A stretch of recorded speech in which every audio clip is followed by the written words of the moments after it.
Bueno, hermanos, buenas noches a todos y contento nuevamente de poder estar compartiendo con ustedes este espacio. Pensaba en ese himno, ¿no? Y un himno muy motivador, un himno que nos habla de un cristianismo que se muestra. Ahora, indudablemente hay muchas expresiones en el himno que nos toca, eh, que nos hace pensar, soldados valientes, qué frase. Nos hace pensar de una lucha constante, permanente, sabiendo que batallamos contra principados, contra potestades, contra huestes de maldad, que sabemos que están controladas por el enemigo. Un himno que nos hace pensar de lo importante, decía, de mostrarse bravos, de mostrarnos fieles. Y decía, sobre todo porque a nuestro lado lucha el Señor, lucha Manuel.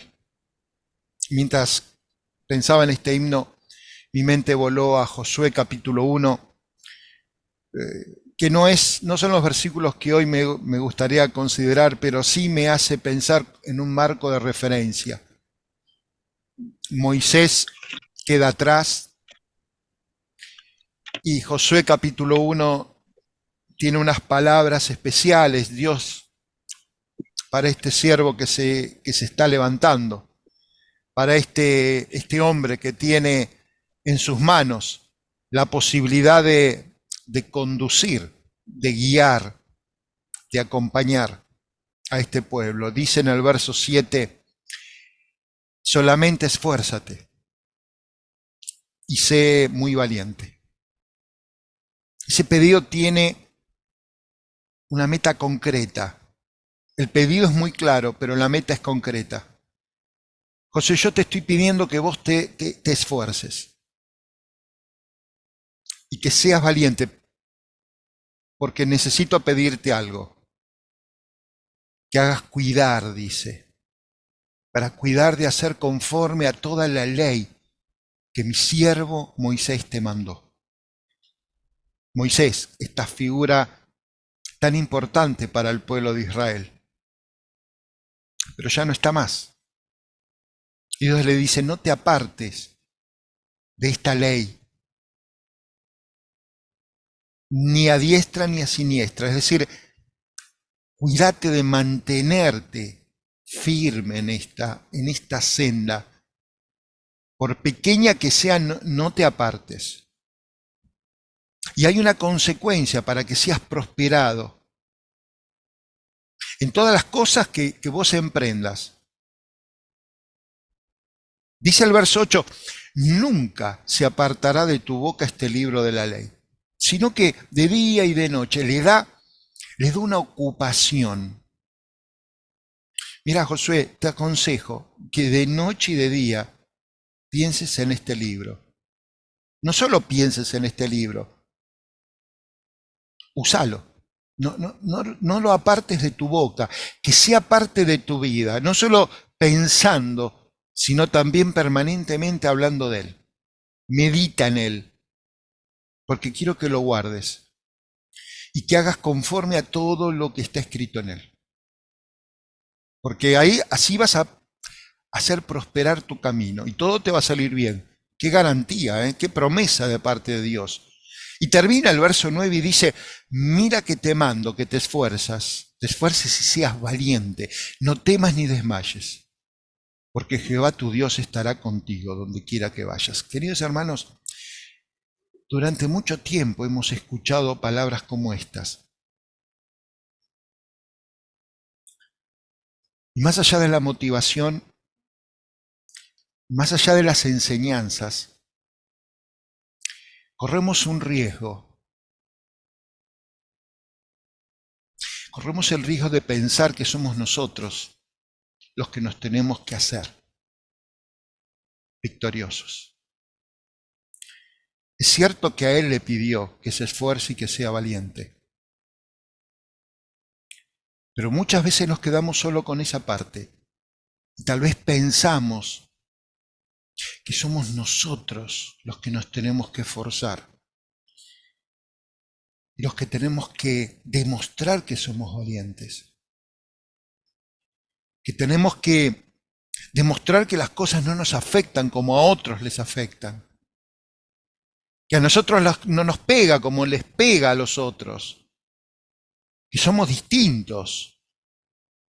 Y tal vez nos centramos tanto en que somos nosotros que nos olvidamos de esa última parte, porque en realidad es Jehová, Dios, el que está contigo donde quieras que vayas.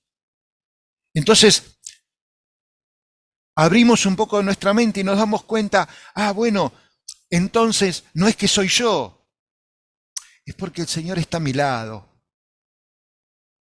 Entonces descansamos solo en ese concepto que podemos llamar la compañía. Pero en el fondo somos nosotros. Somos nosotros porque está Él a nuestro lado. Y aún así, hermanos, nos equivocamos. Porque no nos damos cuenta que el secreto no está en nosotros. Y que está más allá de la compañía de Él, está en Él. Él hace las cosas por nosotros. Y yo creo que alguien aprendió una lección de esto, y es Pablo. Por eso los invito a ir a 2 Corintios capítulo 3. El mes pasado vimos este capítulo.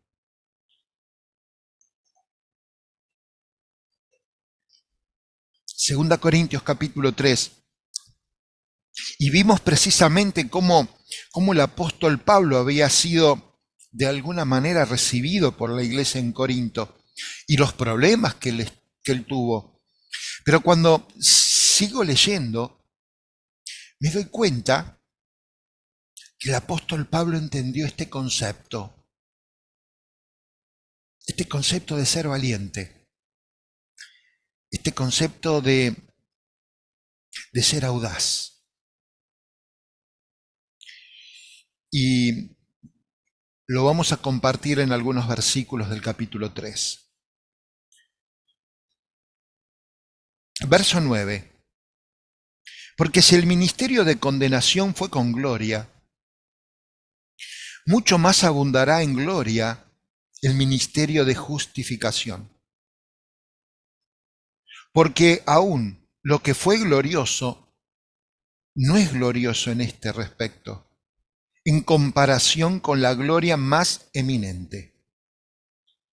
Porque si lo que perece tuvo gloria, mucho más glorioso será lo que permanece.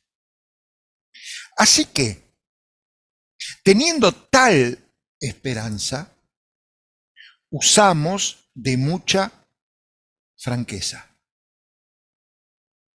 Y no como Moisés, que ponía un velo sobre su rostro, para que los hijos de Israel no fijaran la vista en el fin de aquello que había de ser abolido. Pero el entendimiento de ellos se embotó, porque hasta el día de hoy, cuando leen el antiguo pacto, les queda el mismo velo no descubierto, el cual por Cristo es quitado. Y aún hasta el día de hoy, cuando se lee a Moisés, el velo está puesto sobre el corazón de ellos. Pero cuando se conviertan al Señor, el velo se quitará. Porque el Señor es el Espíritu. Y donde está el Espíritu del Señor, allí hay libertad. Por tanto, nosotros todos, mirando a cara descubierta como en un espejo la gloria del Señor, somos transformados de gloria en gloria en la misma imagen, como por el Espíritu del Señor. Queridos hermanos, ¿qué es lo que el apóstol Pablo aprendió? Él aprendió ese resultado que es inevitable de una vida que está en permanente confianza acerca de Dios, que hace las cosas conforme a un nuevo pacto. Los versículos anteriores, Pablo se dedica a comparar el pacto viejo con el nuevo pacto. Pero de alguna manera, ¿qué es para Pablo este nuevo pacto? ¿Qué es lo que él aprendió? Él aprendió que todo viene de Dios. Nada viene de mí mismo. Eso es lo que Pablo aprendió. O sea que, si vemos que el apóstol Pablo era corajudo, era audaz, era valiente y que tenía confianza, era algo esencial, porque eso es lo que la gente permanentemente está buscando. Pablo se daba cuenta que a lo largo de la historia del ser humano, el hombre y la mujer siempre necesita buscar estas cosas. Necesita de alguien que confíe, más allá de lo que ellos confían. Necesitan ver a alguien que tenga ese coraje que ellos no tienen, que tengan esa valentía y esa audacia. Sabe el ser humano que eso es algo eficaz para la vida, pero tal vez no sabe cómo encontrarlo.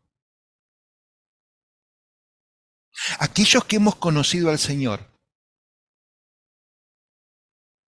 sabemos cuál es el origen. Pero el ser humano se cree que eso viene de un espíritu valeroso y confiado. El ser humano cree que eso viene de su propio interior. E intenta muchísimas formas de sacar esta confianza de adentro para afuera. Pero el gran problema es que están buscando en un lugar equivocado. En un lugar donde realmente el hombre no tiene nada para dar.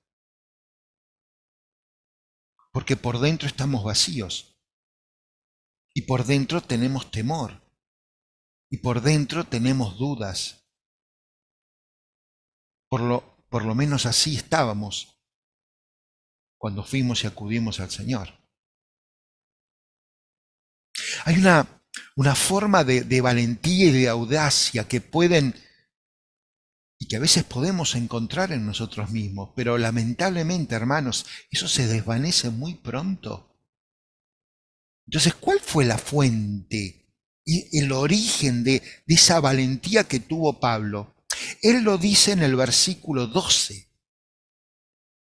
Por eso él dice, por todo, por tanto que estoy explicando. Así que, teniendo tal esperanza, usamos de mucha franqueza.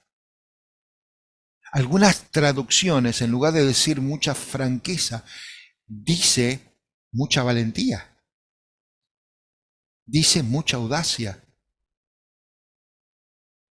Es que el ser valientes y el ser audaz para Pablo es ser franco.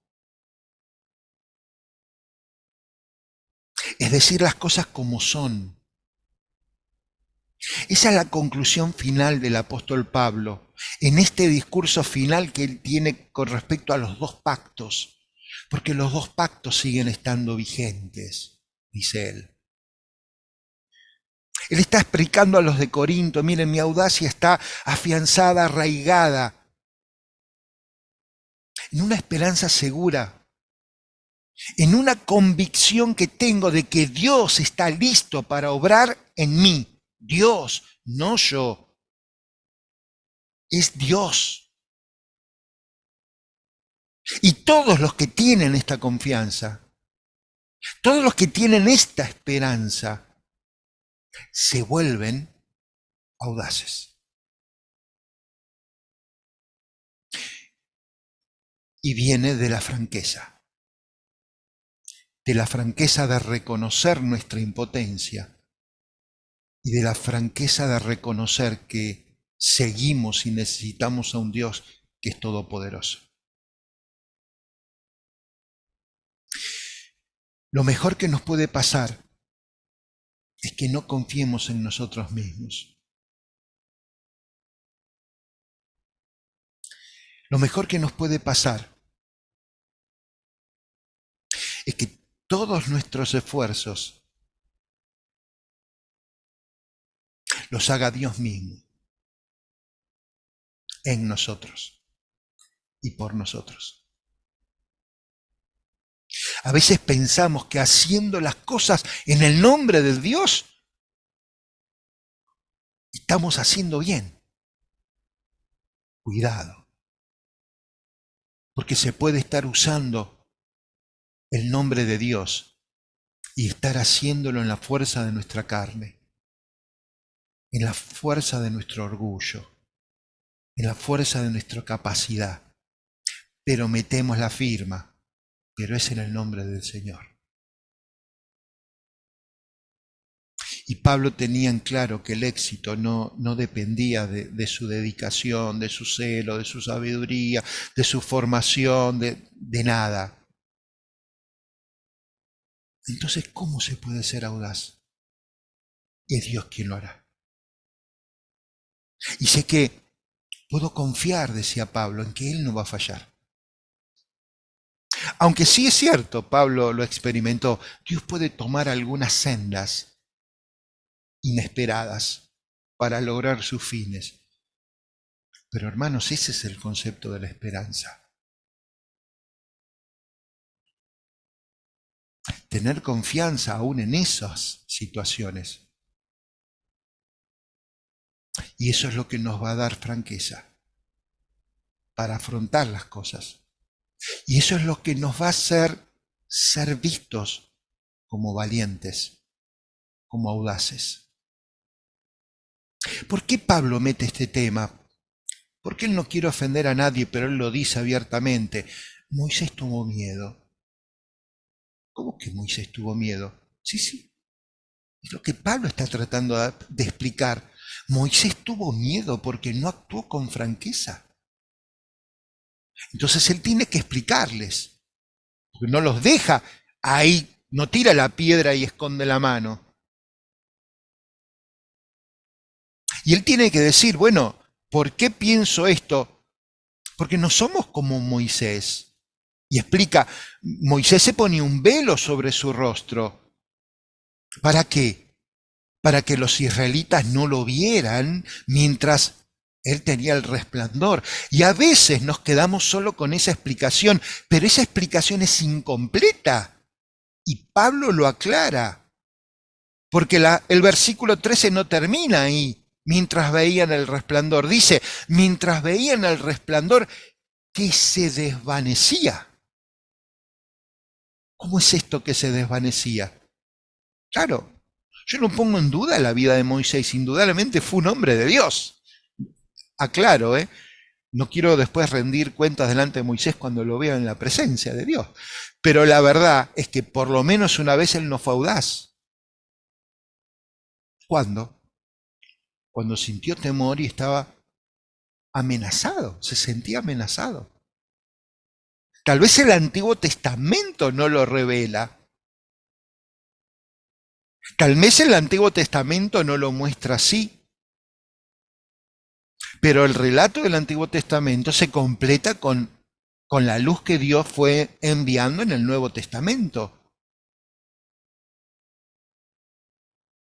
Cuando Moisés bajó del monte, trayendo las tablas de la ley, trayendo los mandamientos, tal vez él no se dio cuenta que su rostro brillaba. Y así fue caminando tranquilo para abajo, descendiendo de aquel monte. Yo creo que no habrá pasado mucho tiempo en darse cuenta que ya algunos lo estaban mirando de una manera extraña. Algunos lo miraban de una manera especial, medio inusual. Pero este es Moisés, ¿qué le está pasando a Moisés? ¿Pero acaso lo estoy viendo yo? ¿O estamos viendo en Moisés algo distinto? Claro, el rostro de Moisés brillaba. Y brillaba tanto y mostraba tanto que había estado en la gloria mismo de Dios, junto a la presencia de Dios, que Moisés se dio cuenta que era necesario que su rostro se cubriera. Porque cuando la gente hablaba con él tenía miedo. Fue una acción totalmente apropiada. Pero con el tiempo, Moisés sabía algo que el pueblo no sabía. La gloria se estaba desvaneciendo. Su rostro empezó a volver a la normalidad. Y ese rostro que fue cubierto con el velo, Moisés no tuvo la franqueza de sacarse el velo y mostrar que la gloria se había desvanecido. Tuvo miedo. Se lo dejó. Pasó el tiempo. El brillo se desvaneció. El resplandor se hizo tenue. Pero él usaba el velo todos los días. Y Pablo pregunta, y le pregunta a los demás, ¿por qué? ¿Por qué Moisés mantuvo el velo en su rostro después que la gloria se desvaneció? Y él responde, Moisés tenía miedo. ¿Asustado de qué? ¿Miedo de qué? Miedo de que los israelitas vieran la gloria desvaneciéndose. No quería que ellos vieran el final de esa gloria. Tal vez esa gloria para él era la marca de su privilegio. Tal vez esa gloria para él era la marca del estatus. Tal vez esa gloria era la señal que él había estado en la presencia de Dios.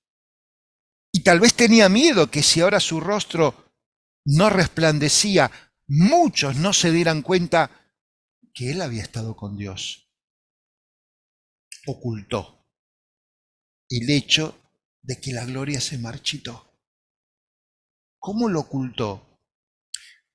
Con una fachada, con un velo. ¿Qué es lo que hacía el velo? No dejaba que nadie viera lo que realmente estaba pasando adentro. Queridos hermanos, yo creo que esto es y miro la hora para no pasarme mucho, creo que es un diagnóstico. Creo que es un diagnóstico de lo que está pasando con el cristianismo ahora. En el fondo el cristianismo a veces se oculta detrás de velos para no dejar ver lo que realmente está pasando dentro.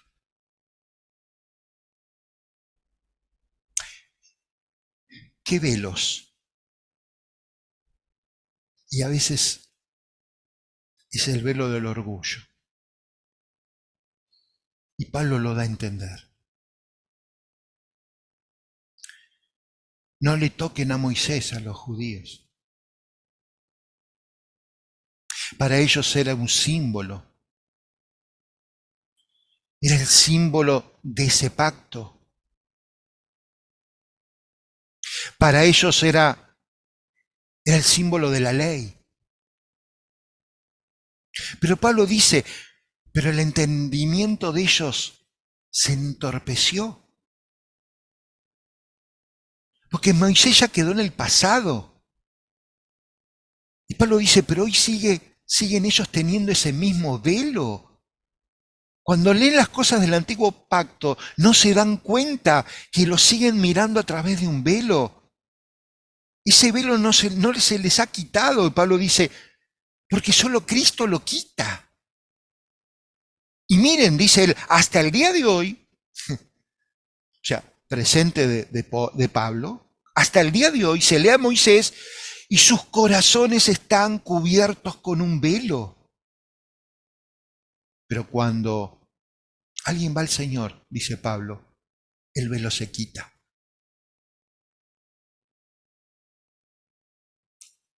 Cuando Moisés bajó de aquella montaña, trajo los 10 mandamientos. Y Moisés, plantado delante del pueblo, leyó los mandamientos. ¿Saben cuál fue la respuesta del pueblo? Inmediata. Todo lo que Dios diga, lo vamos a hacer. La confianza y el orgullo de la carne de cada israelita se levantó ahí. Ahora tenemos lo que necesitábamos para hacer todo lo que Dios dice. Dios, quédate tranquilo, no te preocupes por nosotros. Nosotros somos tu pueblo fiel. Nosotros somos los que tenemos el privilegio de tener lo que Dios mismo escribió. Nosotros tenemos la verdad. Quédate tranquilo. Yo creo que no terminó ese día y ellos ya habían pecado. Ellos pusieron una fachada. Cuando se dieron cuenta que habían pecado, que habían quebrantado ese mismo día algunos de esos mandamientos, encubrieron su fracaso. ¿Con qué? Con rituales religiosos. Y se convencieron a sí mismos que el ritual religioso era todo lo que Dios quería. Eso se llama orgullo, el orgullo de la religión. No admitían el fracaso. Era el velo que ocultaba el fracaso de ese pacto antiguo. Era ese velo del orgullo que tapaba el reconocer que la gloria se desvaneció. Tener el velo era como impedir ver la muerte que les esperaba al final. Pasaron más de 1500 años y Pablo encontró este mismo velo. Es lo que les dice Pablo. Los judíos de la época dieron la misma respuesta. Esa respuesta basada en la ley, basada en la religión, basada en la tradición. Lo mismo que se había escuchado en el monte. Todo lo que vos decís, todo lo vamos a hacer. Hermanos, pasaron más de 2000 años. Y es lo que está pasando hoy en día. El ser humano, en su vida natural, cree que está bien, cree que lo puede hacer, o al menos se conforma con decir, lo estoy intentando. Pero lo peor es que eso también pasa dentro del cristianismo. O sea que incluso los cristianos tienen a veces esta confianza personal que ciega, que no deja ver que la gloria se desvanece. ¿Qué problema cuando el cristianismo cree que puede lograr algo por sí mismo, tratando de hacer uso de las recetas de la vieja escuela? Hermanos, yo creo que hoy este velo sigue sin levantarse. Falsos frentes, falsas pantallas, falsas cubiertas. Los velos pueden tener muchas formas, los velos pueden tener muchos nombres, pero en el fondo son lo mismo. Es exactamente igual. Es algo que queremos proyectar a los demás para esconder lo que realmente pasa dentro de nosotros mismos. El orgullo y la hipocresía, hermanos, sigue siendo parte de algo de esta vieja naturaleza que nos cuesta a veces dejar de lado. En el fondo no queremos que la gente vea que nuestra gloria se desvanece. En el fondo a veces nos cuesta admitir que estas cosas nos pasan a nosotros mismos. En el fondo nos gusta usar este velo el tiempo que sea necesario para que los demás crean algo que en el fondo no está. Y eso es un peligro. Eso es hipocresía. Eso es inmadurez espiritual. Eso es tal cual como decía el profeta, es tan engañoso y perverso el corazón. ¿Quién lo podrá entender? Y hermanos, a veces no nos entendemos a nosotros mismos. Peleamos entre el orgullo y la humildad. Y el gran vicio, el gran velo del engreimiento, de creer que hacemos las cosas siempre bien, de que tenemos siempre la razón, de que los demás están equivocados. Que no nos cuesta nada ver lo que pasa en los demás, pero nos cuesta tanto ver lo que pasa en nosotros mismos. Ese es el velo. Es el velo que tal vez hoy nos está afectando. Es la doble vara, el doble nombre, como dicen algunos, la doble entrada. Miramos a los demás tienen prejuicios. No, nosotros tenemos convicciones. Y en el fondo somos iguales. Pero miramos a otros y otros pueden ser engreídos.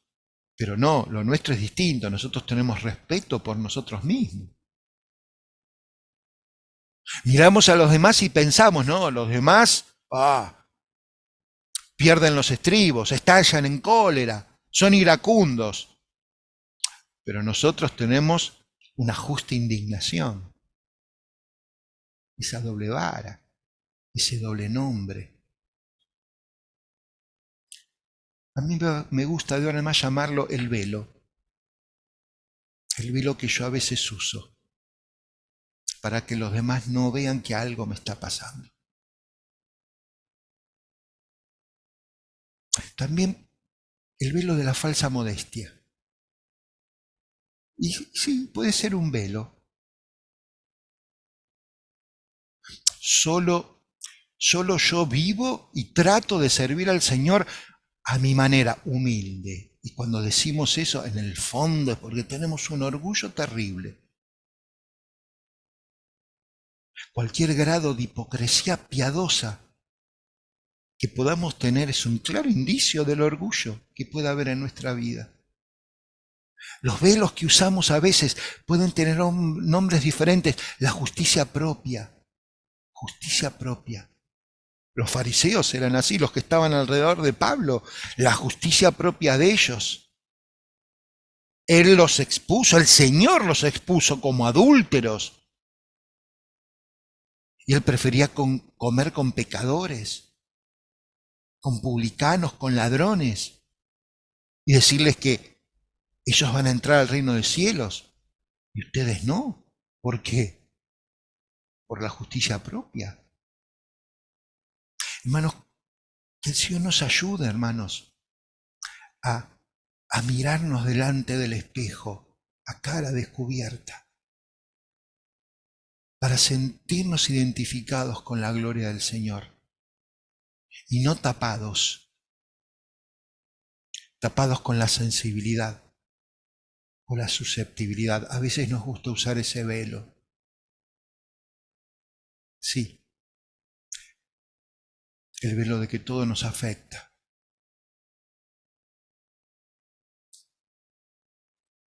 El velo de que somos muy sensibles a todo lo que nos hacen. A veces usamos el velo de la impaciencia. Y no es un problema de los jóvenes, a veces también a nosotros nos pega el espíritu de la impaciencia. Queremos todo ya. Queridos hermanos, quise compartir esto con ustedes porque me parece que es la gran mentira. Es la gran mentira que hace que el cristianismo no sea creíble. ¿Qué es lo que el mundo necesita ver? Necesita ver a Cristo en nosotros.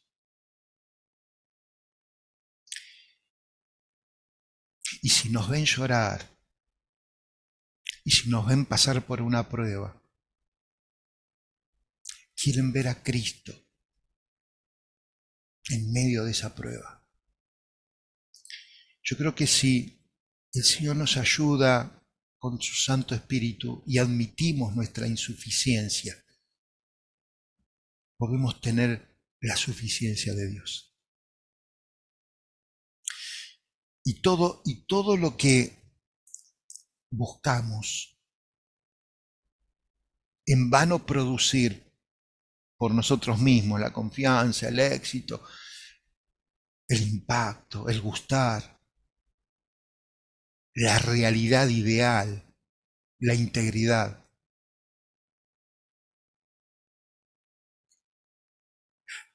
va a ser en la medida que reconozcamos nuestra incapacidad. Creo que la clave es quitar nuestro velo. Por eso Pablo termina ahí en el verso 17 y dice: ahora bien, el Señor es el Espíritu, y donde el Espíritu del Señor está, allí hay libertad. Hermanos, esa es la primera clave. Tiene que estar el Espíritu del Señor. ¿Cómo nos tiene que reflexionar la palabra, hacernos llevar a confrontar nuestra realidad y ver cómo el Espíritu del Señor está trabajando en nosotros? La clave es el Espíritu Santo. Muchos pueden estar confundidos, pero el que trae luz es el Espíritu. Hay muchas cosas que no entendemos de la palabra, pero el que trae claridad es el Espíritu. Y muchas cosas que me cuestan aceptar, pero el que puede obrar en nosotros es el Espíritu Santo. Queridos hermanos, volverse al Espíritu.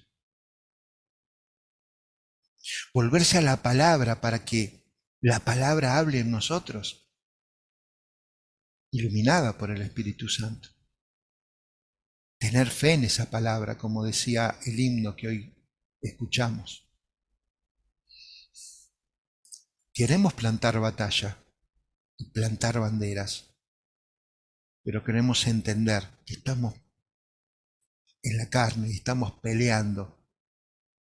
Y hasta que no digamos como Pablo, y sí, sabemos que nuestro viejo hombre fue juntamente crucificado con él. ¿Por qué? Y porque era necesario que ese cuerpo de pecado sea destruido. ¿Y para qué? Y a fin de que nosotros seamos ya no esclavos del pecado. Y hermanos, y aún así seguimos pecando. Pero con cuánta confianza podemos llegarnos al Señor y contarle: Señor, me equivoqué. Señor, te defraudé.